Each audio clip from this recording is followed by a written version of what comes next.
네, 출애굽기 20장은 굉장히 유명한 장이라고 했습니다. 무엇 때문에 유명하다고 했죠? 출애굽기 20장은 십계명 장이기 때문이지요. 출애굽기 20장은 그 선민의 그 행동 규범, 이제 앞으로 내가 너희를 출애굽시켰으니까 너희는 앞으로 이렇게 살아라라고 하나님께서 이제 앞으로 굉장히 많은 율례와 법도들을 세워 가실 거예요. 그래서 유대인들은 그것을 613가지로 나누었어요. 그래서 무엇 반드시 지켜야 된다라고 하는 365개의 율법과 절대 무엇 하면 안 된다라는 계명들을 세워서 빼면 아무튼 613가지를 정해놓고 그것을 규범으로 지켰습니다. 근데 그 행동 규범의 큰 틀, 뼈대를 잡기 위한 그 중요한 말씀이 바로 십계명이지요.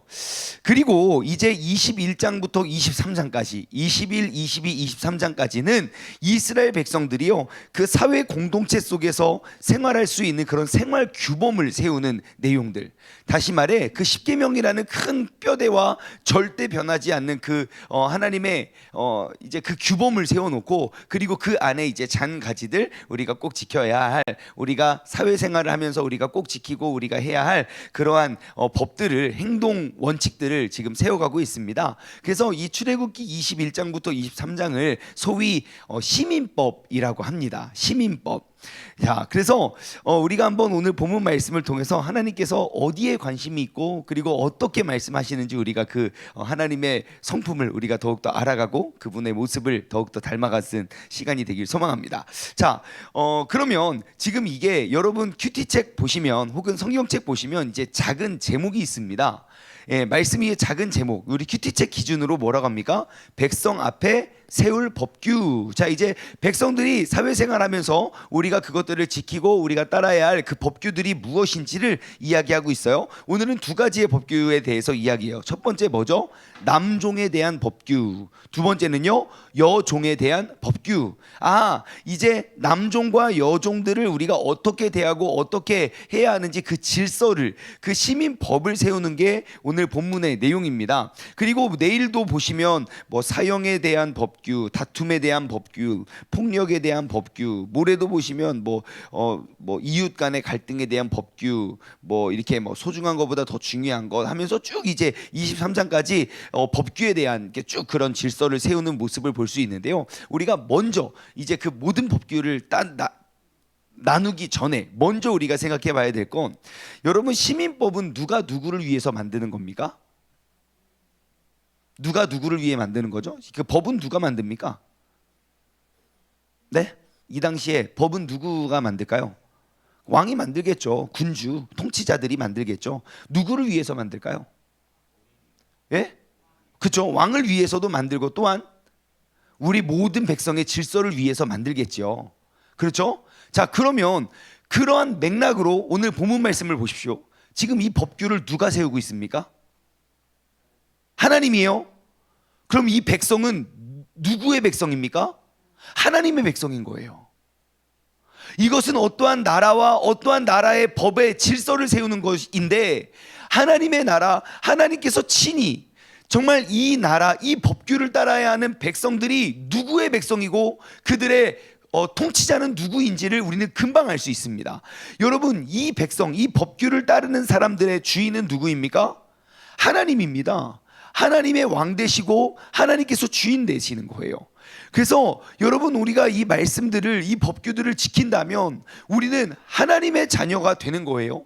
하나님의 질서대로 우리가 살아가는 사람들이라는 것이죠. 자, 그래서 이제 그 하나님의 나라와 그 질서를 따라서 세워지는 그 백성들의 하나님이 가장 먼저 세우는 그러한 시민법이 누구를 위해 왜 세우는지 한번 봤으면 좋겠어요. 자, 이제 본격적으로 이제 시민법을 한번 세워봅시다. 첫 번째 규약의 대상은 누구죠? 이제 시민법이자 이제 법을 세워보자라고 하고 그 질서를 세우는데, 첫 번째 누구에 관련된 법입니까? 히브리의 남종과 여종이에요. 자, 그럼 히브리인의 남종과 여종, 어떠한 사람들입니까? 남종과 여종은 어떠한 사람일까요? 갈 곳이 없고 가장 불쌍하고 가장 멸시천대받고 가장 버려지고 자신의 주권과 자신의 욕심과 자신의 시간과 자신의 재산과 자신의 돈 아무것도 없는 게 바로 종들이에요. 히브리인이지만 종으로 매매되고 팔려가는 사람들, 누구도 돌아보지도 않고 누구도 돌보지 않아도 되는 그렇게 버림받은 사람들. 그러면 우리는 알 수 있어요. 지금 이 나라를 다스리는 왕은 누구에게 시선이 머무는지요. 누구죠? 사회적으로 가장 약자고 사회적으로 가장 힘들고 누군가 보호를 받아야 하는 사람들. 하나님의 관심과 하나님의 시선은 가장 먼저 그들에게 멈추었어요. 가장 잘 살고 가장 많은 것 가지고 가장 크게 누리는 사람들이 아니고요, 사회적으로 가장 약자로 손꼽히는 사람들을 주님께서는 그들을 보호하는 그 약자 보호법을 가장 먼저 시행을 하세요. 여러분, 그 당시 종과 노예들은요, 사실 짐승만도 못한 존재였습니다. 왜 제가 짐승만도 못한 존재라고 말하는 줄 아십니까? 짐승보다 값이 쌌어요. 짐승을 파는 것보다 사람 파는 것이 더 가격이 적었단 말입니다. 지금은 물론 안 그러겠지만 제가 군대 2003년도에 7월 24일 날 입대를 해가지고, 그럼 그날은 안 잊어버리는지 모르겠어요. 7월 24일 날 여기 32사단, 그때는 막 한참 차 1시간 반 타고 꼬불길을 지나서 도착한 게 32사인데 여기 흙길 옆에 32사더라고요. 제가 그 꼬불길을 옛날에 행군하고 했었는데 지금은 뭐 도로가 잘났어요. 아무튼 제가 그 32사 군대를 입대할 때 진짜 이런 말이 있었어요. 그 옛날 이야기예요. 지금은 아니에요. 제가 열심히 군 생활을 한 달을 열심히 하고 진짜 그 여름에 막 진짜 썩빠지게 고생하고 첫 월급 딱 받았는데 18,200원 받았습니다. 한 달 동안 진짜 열심히 했거든요. 진짜 생각해보면 20년 전에 제가 얼마나 더 충만했겠습니까? 진짜 열심히 했거든요. 얼마나 열심히 했는지 저 사단장 상도 받았어요. 입소생 전체 몇백 명 중에 1등 했다고요. 그렇게 열심히 했는데 18,200원 주더라고요. 근데 그때 군견, 그러니까 군대에서 키우는 강아지 한 마리의 값이 엄청 비쌌어요. 그래서 우리가 늘 이렇게 했던 말이, 야, 우리는 개보다도 못한 존재라고. 우리 월급이 쟤네 관리비보다 아무튼 훨씬 비쌌어요. 강아지 군견 관리비가 우리가 받은 월급의 몇 배가 되었어요. 그래서 야, 우리는 개만도 못하다고 막 그런 것들을 우리가 죽으면 강아지 죽음보다 우리 죽음이 훨씬 싸다고, 개만도 못하다고 막 개죽음이라고 막 우리 그런 말들을 막 농담 삼아서 했었거든요. 하물며 이 당시 지금 이게 출애굽 당시는 얼마나 그 인권이 없었겠습니까? 예? 그 노예들, 종들을 사고 파는데, 사람들을 사고 파는데 그들에게 무엇을 기대하고 그들을 얼마나 보호하고 했겠습니까? 아니에요. 값싸게 준 물건은요, 정말 값싼 대우를 합니다. 여러분, 길거리에 지나가다가 1,000원짜리 장난감 샀는데 고장났어요. 그 AS 센터 들고 가는 사람 봤습니까? 아니에요. 그냥 버려요. 하지만 1,000만 원짜리, 1,000만 원짜리 없네. 1억 원짜리 자동차를 한 대 샀어요. 고장났어요. 어떻게? 그냥 쿨하게 버립니까? 이번에 버린 사람들이 있더라고요. 물에 가득 잠긴 자동차들을 막 쿨하게 버리긴 하는데 그거 쓸 수가 없기 때문이죠. 하지만 고장나면 고쳐요. 그렇듯이 정말 짐승만도 못한 그렇게 값싸게 거래되었던 사람들, 그들을 지키거나 그들을 책임지거나 보호할 그러한 보호법이 없는 거예요. 그래서 하나님께서 가장 먼저 가장 연약한 자를 돌보십니다. 우리가 이 말씀을 통해서 우리가 이러한 적용을 했으면 좋겠어요. 여러분, 적용 질문을 한번 드릴게요. 내 주위에 가장 연약한 자는 혹시 누굽니까? 내 주변에 내가 진짜 돌보고 챙겨야 할 가장 연약한 자, 그리고 오늘 하루 동안 내가 그들을 어떻게 돌보고 책임지겠습니까? 우리도 하나님이 그런 질서와 그 시민법을 세울 때 가장 먼저 주님의 시선이 머물렀던 가장 이 시대의 최고로 약자, 그리고 그 약한 자들을 보호하시는 하나님처럼 우리도 내 주변에 내가 지키고 보호해야 할 사람들을 우리가 돌보고 그 주님의 사랑을 전했으면 좋겠습니다. 자, 오늘 본문 말씀이 이제 2절부터 들어가면 이제 남종에 대한 법규, 여종에 대한 법규가 쭉 기록되어 있어요. 근데 이제 눈에 띄는 것은 무엇이냐면 한번 읽어보겠습니다. 2절, 내가 히브리 종을 샀어요. 자, 종을 샀어요. 자, 근데 하나님은 그 종을 어떻게 보호하시냐면요, 6해 동안, 6년 동안은 그 종이 열심히 섬겨야 된대요. 근데 7째 해는 몸값을 물지 않고 나가 자유인이 된대요. 와, 7년, 6년만 열심히 섬기면 7년째 자유인이 될 수 있어요. 하지만 만일 그가 단신으로 왔으면, 그러니까 결혼 안 한, 그러니까 솔로 싱글로 왔으면 다시 단신으로 나갈 거지만, 장가 들었으면 그의 아내도 함께 나갈 거래요. 와, 대박. 여보 좀만 기다려. 내가 6년만 열심히 섬기면 우리 가정은 이제 7년째 자유인이 될 수 있을 거야 라는 기대를 가지고 있는 것이죠. 만일 4절, 상전이 그에게 아내를 주어서, 그러니까 내가 이제 총각으로 노예가 되었는데 이제 그 안에서 결혼을 하게 된 거예요. 그래서 그의 아내가 아들이나 딸을 낳으면 그 아내와 그의 자식은 상전에게 속할 것이고, 왜냐면 그 주인이 준 그 아내를 통해서 낳은 아들이니까 그 자녀는 거기 놓고, 그리고 상전에게 속할 것이요 그는 단신으로 나갈 거서 이제 새로운 인생을 출발하는 것이죠. 근데 만일 종이 분명하게 말하기를 내가 상전과 내 처자를 사랑하니 나가서 자유인이 되지 않겠다라고 이야기하는 거예요. 그러면 상전이 그를 데리고 재판장으로 갈 것이고, 또 그를 문이나 문설주 앞으로 데려가서 그것에다가 송곳으로 그의 귀를 뚫을 것이라 그의 종신토록 그 상전을 섬기리라. 그러니까 내가 헌신하는 거예요. 내가 내 아름다운 내 가족과 내 자녀를 버리고 내가 혼자 나갈 수 없습니다. 그럼 넌 종신 계약을 하는 거예요. 나는 너에게 자유인의 권리를 주었지만 이제 너의 선택에 의해서 우리는 종신 계약을 합니다. 그래서 이 사람은 영원히 이제 평생 우리의 가정의 종으로서 함께 살아갈 것입니다 라고 그의 권한을, 그의 권리를 챙겨주는 거예요.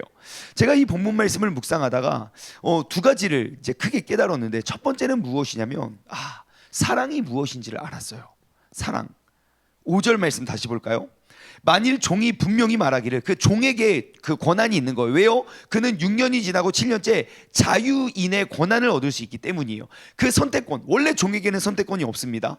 하지만 그에게 주어진 선택권이 내가 상간과 내 처자를 사랑해서 내가 나가서 자유인이 되지 않겠습니다 라고 한다면 그는 종신계약을 맺을 수 있다는 거예요. 여러분, 사랑은 무엇입니까? 이 말씀을 통해서 얻을 수 있는 사랑이 무엇입니까? 사랑은요, 포기예요. 자신의 권리를 포기하는 것이 사랑이에요. 내가 누리고 내가 얻을 수 있는 자신의 그 권한, 그러한 자유의지를 내가 포기하는 것이 사랑이에요. 여러분, 사랑하면요 자꾸만 포기케 만듭니다. 내가 누릴 수 있는 것들, 내가 사랑하는 사람을 위해 포기하고 내어놓는 것이 사랑입니다. 사랑하는 사람에게 나의 자유의지를 내어주는 것. 부모가 자녀를 사랑하면요 자신의 자유시간을 포기하고 자녀에게 내어주는 것이에요. 남편이 아내를 사랑하면, 아내가 남편을 사랑하면 내가 누릴 수 있고 내가 얻을 수 있는 그 권한을 과감히 포기하고 그에게 헌신하는 거예요. 그게 사랑인 거예요. 왜 부부가 갈등이 쌓이고 왜 싸움이 시작되는지 아십니까? 내가 포기하지 않기 때문이에요. 마땅히 받아야 할 권리를 요구하면 싸웁니다. 사랑은 포기하는 겁니다. 자신의 권리와 자신의 권한을 포기하는 것. 근데 우리가 한번 생각해 볼게요. 사랑은 포기예요. 자신의 권리를 포기하는 것. 여러분, 누군가 나에게 정말 자신이 누릴 수 있는, 얻을 수 있는 돈과 명예와 신분과 그런 모든 것들을 다 포기하여서 우리를 사랑하기로 작정한 한 사람이 있다면 바로 그분이 예수 그리스도입니다. 예수님은 태어나면서부터 죽을 때까지 예수님은 자신을 위해, 아니 나를 사랑하기 위해 나에게 무엇 하나 요구한 게 없어요. 나를 사랑하기 위해 자신의 모든 것들을 포기한 사람입니다. 여러분, 이 새벽에 깨어있는 우리는요 그 사랑을 받은 존재입니다. 그래서 우리가 남을 사랑할 수 있는 거예요. 내가 받지 못한 사랑은 절대 남을 사랑할 수가 없습니다. 하지만 우리는 나의 모든, 나의 생명까지도, 나의 모든 피 한 방울까지도 포기하여 나를 아껴 사랑하는 그 사랑을 받았기 때문에, 그래서 주님은 우리에게 요구할 수 있는 거예요. 내가 너희를 사랑한 것 같이 너희도 남을 사랑하라. 내가 너희를 사랑한 만큼 너희도 남을 사랑해라. 여러분, 우리가 그 주님의 사랑을 받았음을 증명할 수 있는 유일한 열쇠는 나에게서 내가 받았던 만큼의 사랑을 나눠줄 때에 내가 그 사랑의 가치를 증명할 수 있는 거예요. 여러분, 오늘 누구를 위해 무엇을 포기하시겠습니까? 내가 진정으로 포기해야 할 그 권리와 권한은 나의 종을 위해 포기해야 돼요. 나의 가족을 위해 포기해야 되고요. 나의 평생을, 내가 사랑하는 자들을 위해 더욱더 나의 권리를 포기해 갈 수 있는 참사랑의 주인공이 되기를 주님의 이름으로 소망합니다. 제가 이 남종에 대한 법규를 통해서 또 한 가지 얻은 지혜가 있어요. 무엇이냐면, 여러분 6년 동안 열심히 섬기면 7째 해 7년째는 자유를 얻을 수 있대요.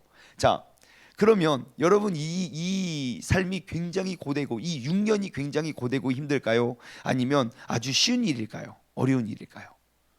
쉽다 어렵다 하나 둘 셋. 군생활이 6년이라고요. 6년 뒤에 전역할 수 있어요. 예? 쉬울까요 어려울까요?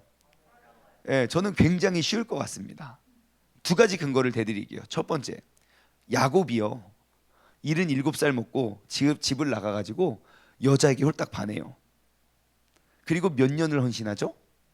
7년씩 2번을 헌신해요. 근데 성경은 뭐라고 기록하고 있습니까? 그 7회를 수일처럼 여겼더라 그랬어요. 내가 사랑하는 사람을 위해 혹은 사랑하는 무엇인가를 위해서 내가 7년 일하는 거, 여러분, 내가 평생 종으로 살아야 되는데 내가 7년 뒤에 자유를 얻을 수 있어요. 그것이 하나님께서 정하신 법규예요. 어렵겠습니까? 아니요. 그날을 진짜 수일처럼 여기지 않겠습니까? 왜요? 나에게는 자유를 얻을 수 있는 꿈이 있거든요.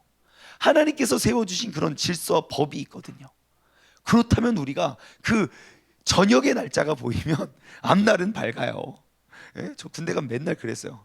에이, 야, 이병 장충만, 눈 감아봐. 뭐가 보이냐? 아무것도 보이지 않습니다. 그게 남은 뒤 군생활이야. 진짜 그랬어요, 정말. 그래서 야, 나는 며칠 남았다. 지금 어디서 뭐라고 했는지 궁금하네요. 아무튼 아닙니다. 하나님께서는 언제나 우리가 나아가야 할 그 꿈과 그 방향을 제시해 주세요. 여러분, 왜 우리의 인생이 그냥 어두운 터널 속에만 머물러 있는지 않는 줄 아십니까? 우리에게는 영원한 하늘나라가 기다리고 있기 때문이에요. 그것이 하나님이 약자와 그 연약한 자를 보호하시는 방법이라고요. 하나님께서 질서와 법도를 세우실 때 가장 먼저 가장 연약한 자를 돌보시고 챙겼던 것처럼 하나님은 언제나 우리를 먼저 생각하시고 우리가 나아갈 수 있는, 우리가 구원받을 수 있는 그 길을 예비해 놓으신 줄 믿습니다.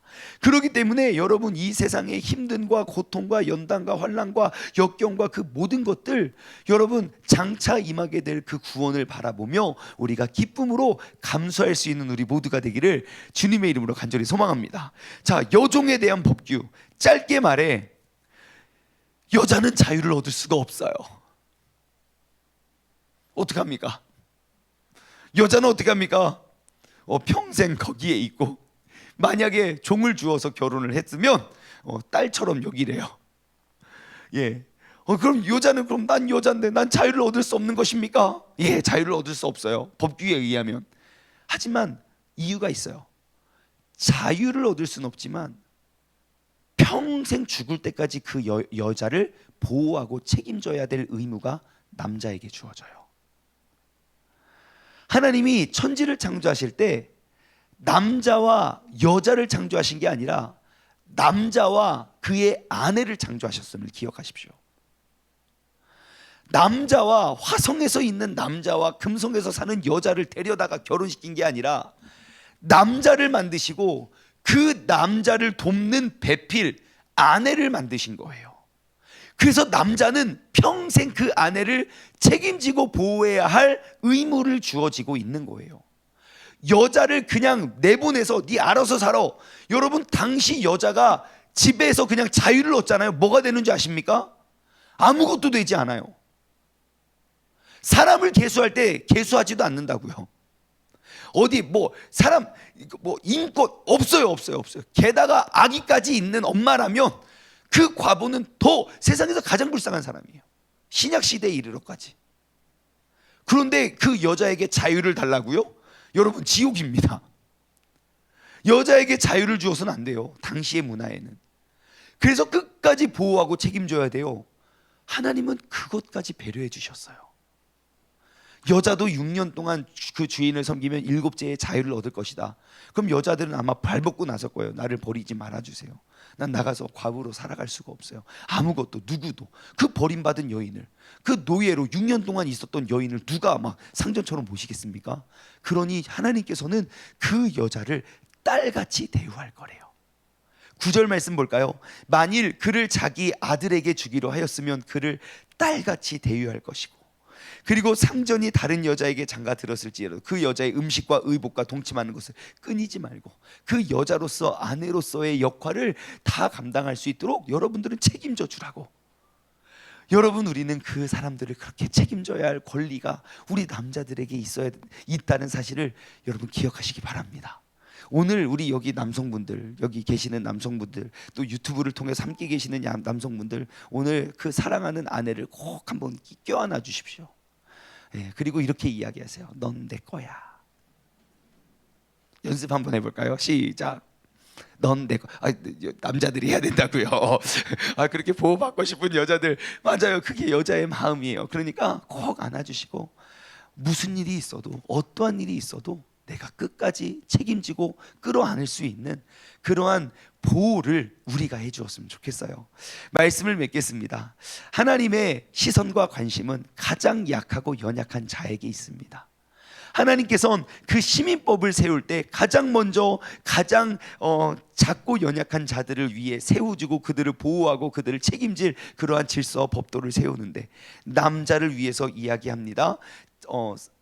진짜 사랑하는 자들을 위해선 자신의 권리와 자유를 포기하고 사랑하는 자를 섬기는 것이 사랑임을 우리에게 보여주셨고, 그리고 우리에게 주어진 그러한 권리와 고난도 그러한 것도 6년 동안 섬기면 7년째 자유를 얻게 하셨고, 내가 여자라면 그 여자 그냥 버려져서 그냥 버림받는 존재가 아니라 끝까지 그 남자가 그 여인을 책임지고 사랑하여 딸처럼 여기고 보호할 수 있는 그러한 사랑, 그러한 주님의 사랑을 우리가 배워 이 땅 가운데 그 사랑을 실천하며 나아갈 수 있는 그런 복된 하루가 되기를 주님의 이름으로 소망합니다. 기도하겠습니다.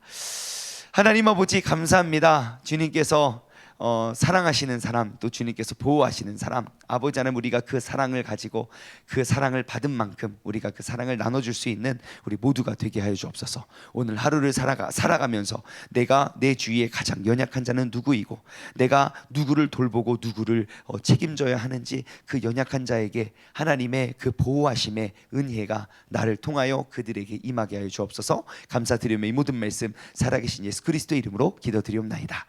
아멘.